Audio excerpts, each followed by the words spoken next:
বন্ধুরা তোমরা কেমন আছো? আশা করি তোমরা ভালোই আছো। তো দেখো আমি কিন্তু বাটা মাছ ভাজা করছি, কেননা বাটা মাছ দিয়ে আর বেগুন দিয়ে আলু দিয়ে আমি পাতলা করে ঝোল করবো। দেখো যেরকম বাটা মাছ সেরকম কিন্তু আমি বেগুনটা কেটে নিচ্ছি, আলুটাও কিন্তু লম্বা লম্বা করে কেটে নিয়েছি। তো মাছটা দেখো এখনো কিন্তু ভাজা হয়নি, ভাজা হচ্ছে। তো আমার সাথে থাকো, আমি কিভাবে করছি তোমরা দেখবে। বন্ধুরা দেখো কি সুন্দর করে কিন্তু আমি লাল লাল করে মাছটা ভেজে নিয়েছি। এখন মাছটাকে কিন্তু আমি তুলে নেব। আমি একটা গোটা শুকনো লঙ্কা ছোট সাইজের দিচ্ছি, আর কয়েকটা গোটা জিরা দিয়ে দিলাম, আর একটা ছোট সাইজের পাতা চিড়ে দিলাম। আর এই দেখো লম্বা লম্বা করে যে বেগুনটা কেটে রাখছি ওগুলো দিয়ে দিচ্ছি।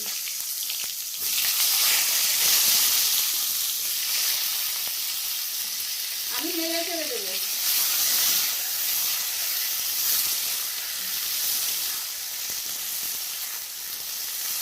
আলুটাও দিয়ে দেবো কিন্তু আমি আলুটা কিন্তু একটা সিটি করে নিয়েছি, কেননা বেগুন তাড়াতাড়ি হয়ে যাবে, আলু হবে না, ওই জন্য একটা সিটি করে নিয়েছিলাম। রাখতে পারো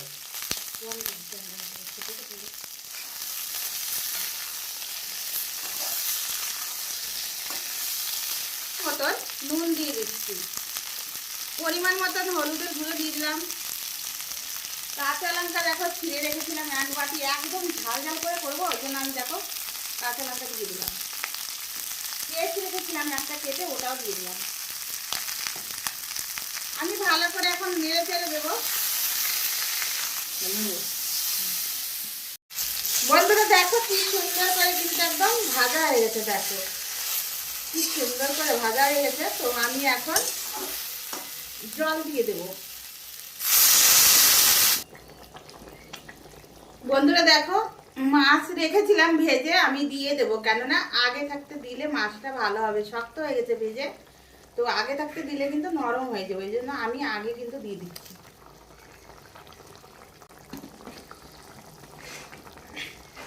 ভালো করে এখন একটু নেড়ে চেড়ে দেবো, ভালো করে নেড়ে চেড়ে দেবো।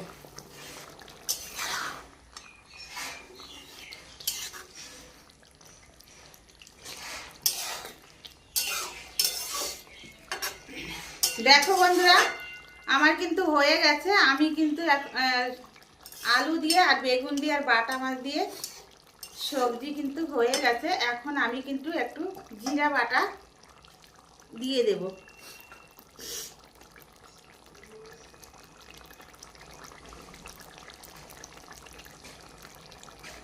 বেশি দেব না, ভালো করে এখন নেড়ে ছেড়ে দেবো।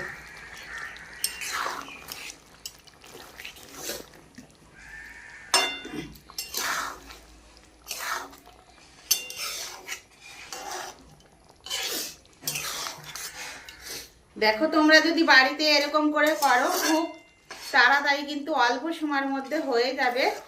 তো অবশ্যই আমার মতন করে এরকম করে খেয়ে তোমরা অবশ্যই কিন্তু আমাকে বলবে যে কেমন হয়েছে। তো আমার কাছে তো কিন্তু দারুণ লাগবে, তোমরা অবশ্যই কিন্তু কমেন্টে জানাইও।